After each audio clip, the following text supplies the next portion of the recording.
Hello, എല്ലാവർക്കും സുഖാന്ന് വിചാരിക്കുന്നു. ഞാൻ ഇന്ന് മസ്കറ്റിലെ മത്രയിലെ വിശേഷങ്ങളുമായിട്ടാണ് വന്നിരിക്കുന്നത് കേട്ടോ. ദേ ആ കാണുന്നതാണ് സുൽത്താൻ്റെ ഷിപ്പ്. അത് മിക്ക ദിവസങ്ങളിൽ അവിടെ തന്നെ ഉണ്ടാവും. സുൽത്താൻ എവിടെയെങ്കിലും പോകാനുണ്ടെങ്കിൽ മാത്രമാണ് അത് ഉപയോഗിക്കുന്നത്. പിന്നെ നമ്മളൊരു റെസ്റ്റോറൻറ്റിൽ കയറി ഫുഡ് കഴിക്കാൻ വേണ്ടി ആദ്യം അവർ ഫുഡ് ഉണ്ടെന്ന് പറഞ്ഞു. പിന്നെ ഫുഡ് ഇല്ല എന്ന് മനസ്സിലായപ്പോൾ ഞങ്ങൾ അവിടുന്ന് പോകും. അവിടുന്ന് ഇറങ്ങിയിട്ട് ഞങ്ങൾ വേറൊരു റെസ്റ്റോറൻറ്റിൽ കയറുകയാണ് ചെയ്തത്. ഈ റെസ്റ്റോറൻറ്റിലാണ് പോയത്. ഫാസ്റ്റ് ഫുഡ് എന്നായിരുന്നു അതിൻ്റെ പേര്. അവിടുന്ന് ഞങ്ങൾ ഹാഫ് ചിക്കൻ ആണ് കഴിച്ചത്. ഹാഫ് ചിക്കൻ കുഴപ്പമില്ലായിരുന്നു, 2.5 റിയാലായിരുന്നു. പക്ഷെ നമുക്ക് റബാസ്കോയിൽ കിട്ടുന്നതിൻ്റെ അത്ര ക്വാണ്ടിറ്റി ഉണ്ടായിരുന്നില്ല കേട്ടോ.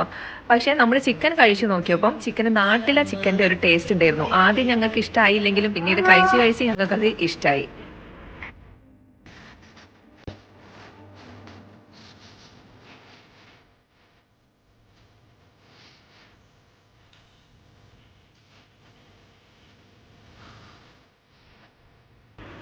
മയോണൈസ് ഞങ്ങൾക്ക് ആദ്യം തന്നില്ലായിരുന്നെങ്കിലും ചോദിച്ചപ്പോൾ ഞങ്ങൾക്ക് കൊണ്ടുതരികയാണ് ചെയ്തത്.